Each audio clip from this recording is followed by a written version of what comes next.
where the tension really builds. Watch out for Ellis with the green front in the background towards the back of the grid there. Ben Holland right at the back on the black bike, but of course it's Kershaw at the front. Here we go again. Away they go. John Holden away well there on bike number 3. Brian through the middle. There's a big squeeze going on with Biggs on one side and Walker on the other. But Barry Nutley in the lead. It is Kershaw and Clark. Perfect getaway for the reigning champions. It is, and Todd Ellis did not get the start. He weaved left and right trying to find a way through, and he's boxed right in the middle of the traffic there. Bit of contact there, bit of smoke. Everyone's safely around, but Todd Ellis right in the traffic, in the middle of your picture there. But Kershaw, dream start for him. Dramatic start. Ben Holland cutting through from the back as well as Ricky Stevens has a go for 3rd place, but he's still sat in 4th place at the moment. Brian and Hyde, we said watch out for them. They were quick off the line again, and they're in 5th position at the moment. There's the black outfit there. 4 from the back, coming from the very back. That's Ben Holland and Lee Watson after their technical problem of Saturday. Rob Biggs there, and right behind him with the green flashes on the outfit, that is Todd Ellis. He's got to keep it clean, and look at Stevens now at the inside. Brian will try and follow through. It's John Holden there passing, and John Holden there banging into the side of. Goodness me, there's nowhere to go. Well, Ricky Stevens and Ryan Charlwood really trying to make up for lost time here, because they blew an engine in qualifying, worked all Saturday night putting it in, all Friday night putting it in rather. Yesterday's race they finished strongly, and Stevens was in bed all yesterday morning with flu, so he's poorly, but he's doing well. He said once the adrenaline kicked in, I'll be off. Oh dear, what's Ricky Stevens got to do to get a break this year? He's been completely out of luck then, hasn't he, through illness this weekend and technical problems earlier in the season. A couple of incidents as well. Lick of flame there on our left-hand side, the right-hand side from the exhaust pipe there. Spectacular shot at the side of Ricky Stevens' outfit. But we come through to finish this first lap then. Clean start for Kershaw, exactly what he wanted. Blackstock and Rosny trying to go with them 6/10 behind. But here comes Todd Ellis. Barry's right up behind the number 5 of Rob Biggs and Jerome Schmitz, and they are challenging for 9th position into lap 2. And I tell you, Rob Biggs and Jerome Schmitz are a quick pairing, and it's not going to be easy for Todd Ellis to muscle his way past here. That's what he's going to have to do. The word will be muscle, just as Ricky Stevens tried to muscle past John Holden. Lewis Blackstock in 2nd place is mightily impressive. There's no doubt about that. How good have they become this season? There's Chris Walker on the yellow outfit through the right-hander at Park Curve, then into Chris Curve, scary place, then it's down through the Gooseneck and Mansfield here at Cadwell Park. Number 11 we're watching is Dean Nichols and Kenny Cole on the TSR Racing LCR Honda. As you've already said, most of these are LCR bikes. Chris Walker's right in the mix as well elsewhere in the pack, so watch out for him later on. But now Nichols on the defensive, and Ellis goes right round the outside. Right round the outside of Alan Fownes on John Lowther's borrowed long chassis with Jake Lowther in the sidecar. Alan Fownes, as you know, we're used to seeing him on a short chassis. Well, he said it got a bit tired, so he borrowed a long bike for this one. I think we'll see Alan Fownes on a long bike permanently next season, but that is me speculating. Because generally the shorter bike's the more nimble, isn't it? But there are pros and cons with both, I suppose. Yeah, and his Suzuki was getting tired. He said to me, it's getting a bit tired. John Lowther said, why don't you borrow my brother as a passenger and my bike to ride on? And that's exactly what they've done. But it makes sense, doesn't it? There's a massive tray. Look at the background, by the way. For the lower reaches, here they all are. Gary Horsepole through the shot. 111 is Kevin Cable with Kyle Masters alongside. Tremendous scrap going on there. But back at the front, this is very interesting. Fastest lap of the race so far now to Blackstock and Rosny on the number 95. The Silicon Engineering Barnes Racing LCR Yamaha. There it is, 2nd place. Is that Chris Walker who's gone off coming out of Chris Curve? It is. Well spotted, well spotted. So Chris Walker, Ashley Hawes on the grass. That elevates Todd Ellis. Can't see what they're looking at the sidecar wheel. It's almost as though they've got a sidecar puncture or something. Chris Walker could not keep it at Charlie's. He just went wide on the exit from the right-hander. The Orange Army there. Has the wheel arch come loose and dropped under the wheel? But Todd Ellis has gone up one place then. Todd Ellis will now be up to 6th. Behind, would you believe, his stepfather, Gary Yes. Well, that must have been a focusing moment for Todd Ellis. There he is, he's right up with Gary Bryan already. Now, how easy Oh, well, very easy is the answer. Dare I say it, they let them through, and that's John Holden and Lee Kane out of the race from a podium position on lap 4. Hopefully both driver and passenger are okay. They're certainly not around the outfit there. I'm not quite sure where that is or what's happened, but that's another position then now for Ellis and Richardson. That, I believe, will be 5th place for them. Well, they've been gifted this. I think they'll be up to 4th place now with Holden's retirement, because Stevens will be elevated to 3rd. And yes. They'll be up to 4th place. Yes, they are. Over the line they go. So, Stevens and Charwood, the next target, as you say, 2.5 seconds up the road of these guys. Technical problem flashing up on our timing screen then for John Holden. But it did look as though they'd gone into the barrier, didn't it, from the overhead shot we saw there. The yellow flag's out. This is where it's happened. It's at Park, because we were looking down, so it was obviously from this camera, I believe, at Park Curve where Holden has stopped. Greg, the points gap coming into here was 35 that Kershaw led Ellis by. So this is damage limitation for Todd Ellis. But with so many points on the table, this championship for the two Santander Salt crews, the Molson Express Tyres bike of Steve Kershaw running under Santander Salt colours, is wide open. It really is between those two. And they're both world class, and they're both talking about doing World Championship next year. Well, if it stays like this, Bazza, that, I believe, will bring it down to 23 points, which of course is critical because there's 25 available for a race win. So it would mean, conceivably, that after the first race at Assen next time out, Kershaw could actually lead the championship. But we keep saying that there's double points up for grabs at Brands later in the season. Things could and will change. Now here's Rob Biggs on the number 5, and great scrap going on here with Kirk and Smithies right up with them. Martin Kirk, 58, doing a brilliant job on an absolutely minuscule budget. They do a great job, and he and Shelley Smithies fight very, very competitively, and they're there with Biggs in 10th place at the moment. Biggs and Schmitz in 9th.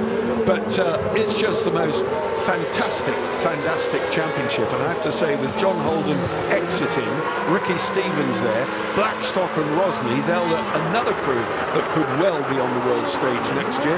Rob Biggs on the Taurus Tools Honda, another guy who works on a mini budget. So these crews go racing every weekend, having begged, stolen, borrowed, for want of a better word, to get here. Yeah, people don't realise the amount of work that goes into it, do they? But they might be swapping positions in a second. This is for 8th place as Kirk and Smithies on the right, but no, they're not through as we move very much now into the second half of this race. They were one of the big crashers here at the Cadwell Revival 1 year ago, Martin Kirk and Shelley Smithies, and Shelley Smithies suffered severe pelvic fractures and was really knocked about. And in that same event this year, Kershaw had 2 DNFs, and that's where his championship started to go wrong. One of them right up to the section of track he's coming up to now, of course. Hall Benz, he went off, didn't he, as the onboard camera so brilliantly showed in the highlights programme here on Eurosport. By the way, what a great turnout it was, as Ellis now, look, has gone ahead of Stevens and Charwood. Lick of flame again from this bike, but up into 3rd place from the 7th row of the grid, from 14th position on the grid.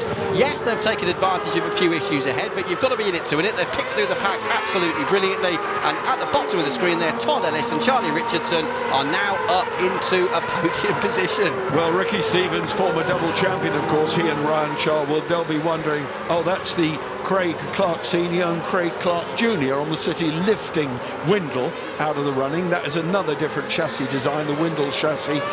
Those guys up from Essex, brilliant supporters of the sport. Well, a lot of attrition here then, even though we've only got a 10-lap race this afternoon. There's Ellis and Richardson. They'll be pleased with this. Can they catch Blackstock and Rosney? I was about to catch them. I was about to get a tenner out of my pocket and put it on the table, because it's looking like Ellis could go second here, but Lewis Blackstock and Paddy Rosney will not be easy to pass. They will fight tooth and nail to the flag, but Ellis from row 7 to 3rd, that's pretty impressive. Look at those lap times at the bottom of the screen. 2 seconds on lap 5, 2 seconds pretty much on lap 6 and lap 7. Even I know with my basic arithmetic skills that that's 6 seconds over. Oh, and there's been an incident here. The 11 is out of the race of Dean Nichols and Kenny Cole, and it looks as though they may have had it coming together with Brian Gray and Jason Pitts. Yeah, not Brian Gray's weekend. Retirement in race 1 yesterday. Dean Nichols and Kenny Cole there. Now look at this. This is Ellis right on the back of Lewis Blackstock. and they've still got 2 laps to do it in. It's game on. And of course, if it stays like this, it means that Kershaw would no longer be able to lead the championship after the first race at Assen next time out. Surely it's a matter of when rather than if, and it's not when, it's now. Is there going to be contact? Nearly, but not quite. Very, very clean move. Blackstock gave them space, you have to say. That's experience for you. But wow, Todd Ellis and Charlie Richardson from 14th on the grid. We haven't even completed 8 laps yet, Barry, and they are up now into 2nd position. That's impressive. You said you've got to be in it to win it. They're very much in it, but 8.73 seconds is the gap which Kershaw has on them up the road in the lead. So Kershaw and Clark on the penultimate lap look to me, Greg, as though they're destined for double victory here, and that really has set the championship alight again, hasn't it? Well, that would mean it would be 30 points then. Let's have a look at this incident further back in the pack. We saw both crews out of the race a moment ago. Up the inside goes Brian Gray. Boom, straight into the side of Dean Nichols. Harpoons them down at the hairpin. And thank goodness they weren't blocking the track for too long. I was looking at the head angle of Dean Nichols, looking across at Brian Gray, and if there was a speech bubble there, it would have said, "What the bleep do you think you're doing?" It would have done.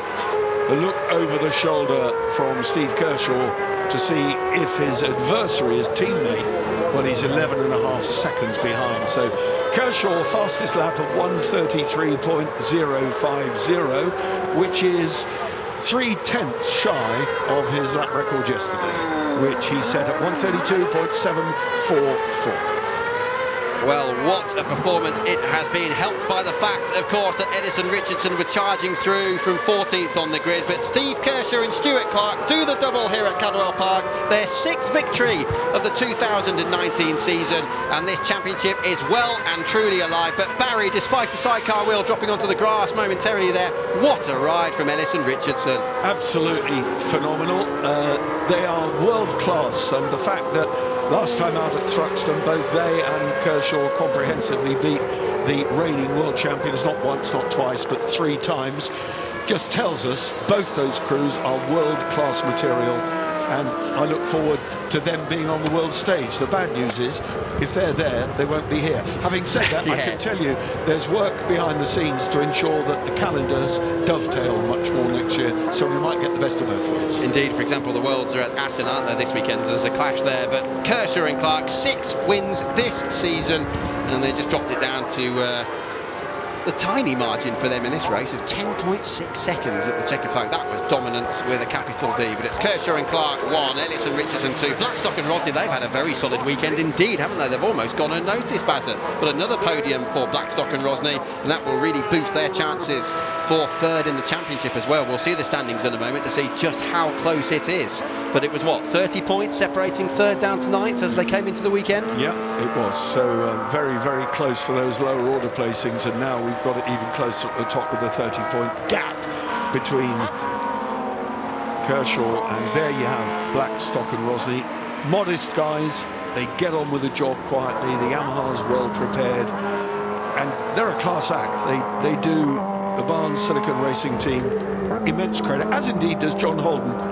So get that tenner out again. Well, who's your money on for this championship now? I'm going to put you on the spot here, Nutley. No, I'm going to wait until we get... I knew you were going to do that. Let's wait till we get to Browns and double points. and double bets as well then. OK.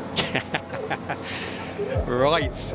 What a race, what a weekend for Kershaw and Clark. Well, Cadwell owed them some good fortune, I think, after the problems they had here at the revival meeting earlier in the campaign. But a double for them, the reigning champions, 10.6 seconds ahead of the charging Ellis and Richardson, up 13 positions to 2nd. 2 podiums this weekend for Blackstock and Rosney with a 2nd and a 3rd. Stevens and Charwood 2 4th. Then it's Bryan and Hyde, always quick off the line, aren't they? Holland and Watson as well, definitely need a shout out. 7th it was in the end for them, but that's still a very, very fine performance from the back of the grid as Kevin Cable makes the top 10. 11th it was for Gary Horsepole, then it was Bell, Gilbert, Gray and Nichols completing the points scorers, but some pretty high profile retirements there further back in the pack. Holden and Kane out of a podium position, Chris Walker off the road as well with a technical problem from a top 5 spot. Poor luck again at Cadwell then for Chris.